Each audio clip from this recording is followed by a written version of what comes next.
la chambre. Qu'est-ce que tu pourrais dire sur le devoir d'insurrection, Fabrice? Alors, à mon avis, le devoir d'insurrection, c'est quand une situation n'est plus légitime aux yeux de la majorité. Et en fait, dans l'histoire, on voit trois situations. Une situation n'est pas légitime si on a un système, par exemple, d'occupation étrangère. C'était le cas des colonies. La guerre d'Algérie, les Algériens qui se révoltent contre une occupation étrangère. Problème aussi de légitimité d'un régime politique. C'est le sens aujourd'hui des révolutions arabes, avec des monarchies en bout de souffle, des régimes autoritaires à bout de course, qui ne sont considérés comme plus légitimes et qui sont renversés par la population.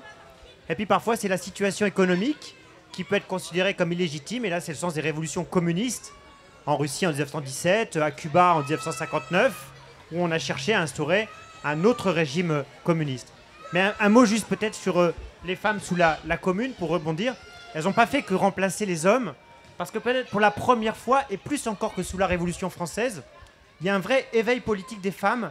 Elles participent au débat public, au débat politique. Il y a même des journaux pour la première fois qui sont destinés que pour les femmes. Alors bien sûr, on a une figure qui s'impose, c'est Louise Michel, mais ce n'est pas la seule. Et elles participent vraiment à la vie politique. Elles ne sont pas là juste pour remplacer les hommes dans les usines ou, comme on le dira par exemple au cours de la Première Guerre mondiale. Il y a un vrai éveil politique des femmes au moment de la Commune. Elles trouvent leur voix. Exactement.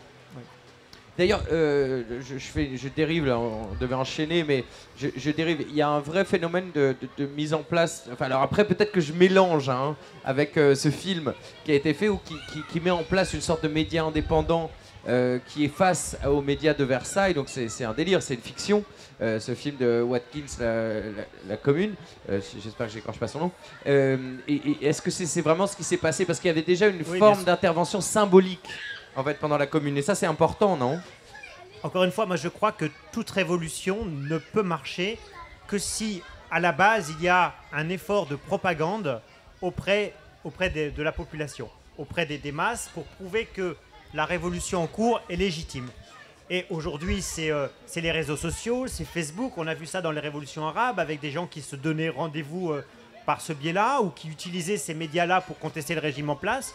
Évidemment, à l'époque de la Commune, il n'y a pas ces médias-là, mais il y a un très gros travail qui est fait au niveau de tracts, de simples papillons, d'inscriptions sur les murs, de journaux. C'est une époque où il y a une liberté de la presse totale et une vie culturelle et une vie journalistique très intense dans Paris. Chaque petit courant politique, chaque quartier même a son journal avec des réunions politiques. Et évidemment, et on retrouve ça encore une fois à chaque... Donc la Commune n'a pas marché, mais la résistance sous l'occupation, elle a marché. Et les premières formes de résistance armée, en réalité, elles apparaissent relativement tard. Les maquis, les premiers maquis, c'est 1943. Au départ, que font les résistants?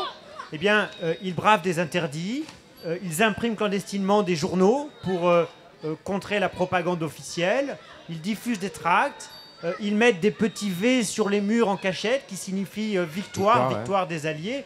Voilà, et tout ça fait un travail de sape qui sape la propagande allemande, qui sape la propagande de Vichy et qui permet progressivement de rallier la majorité de la population à ce mouvement insurrectionnel qui est en marche. C'est une question qui finira peut-être en l'air, tu n'es pas obligé de répondre, mais est-ce qu'on n'a pas un problème aujourd'hui pour identifier le fait qu'on ne soit pas libre?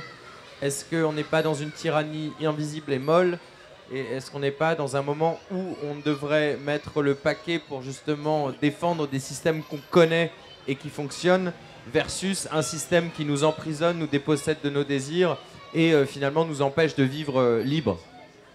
Le problème, à mon avis, c'est un problème assez nouveau par rapport à l'histoire, c'est un problème d'alternative. La Commune, il y avait une alternative. La résistance sous l'occupation, il y avait une alternative. Les révolutions communistes avaient une alternative avec un autre modèle qui avait été pensé, théorisé, etc. Et je crois qu'aujourd'hui, le problème, c'est justement un petit peu peut-être l'absence d'alternative. Il y a des difficultés à construire quelque chose qui serait consensuel pour s'opposer. Qui explique finalement pourquoi il y a les indignés, bien sûr, mais les indignés, ça marche dans certains pays, ça ne marche pas dans d'autres. Dans d'autres pays, on a d'autres formes de résistance. Parfois, on a un repli autour de la religion, qui est aussi une forme de résistance par rapport à des valeurs universelles mondiales. Mais il n'y a pas, comme il y a eu à certains moments dans l'histoire avec le communisme, avec la Révolution française en 1789, quelque chose d'alternatif qui pourrait s'imposer. Je ne suis pas tout à fait d'accord, parce que moi je fais toute la France avec le mouvement des femmes et surtout la maison des Baba Yaga, qui est un projet alternatif pour les vieux, pour les vieilles surtout. On n'en a pas parlé, c'est vrai, voilà. on va le développer ça. Et partout, je vois le monde alternatif. Et je pense qu'on va le voir dans les... Enfin, moi je ne verrai pas, je suis trop vieille, mais dans les 20 ans qui vont suivre, on sent en ce moment que la politique telle que les hommes la définissent, ça tombe en quenouille, ça se craque de partout. Mais je vois que tous les gens qui vivent les créatifs, ce que j'appelle les créatifs culturels, il y a eu un bouquin très intéressant sur les créatifs culturels aux États-Unis et un autre après sur les créatifs culturels en France. Et je retrouve tous ces gens qui sont dans la décroissance, dans les monnaies nouvelles et locales, dans les pédagogies nouvelles, dans les éco-habitats groupés, les maisons collectives. Donc il y a en ce moment les racines du futur, ce que j'appelle les racines du futur, qui commencent petit à petit à émerger. Pour l'instant, ça s'entend pas très bien. Pour l'instant, la société veut pas l'entendre parce que la décroissance, faut bien savoir que la décroissance, ça veut pas être marrant, mais si c'est contre le progrès, surtout Thérèse. On ne peut pas penser comme ça, c'est contre le progrès. Mais non, mon petit gars, le progrès, c'est pas dans la technique. La dernière fois qu'on m'a montré du doigt, c'est mal passé, Thérèse.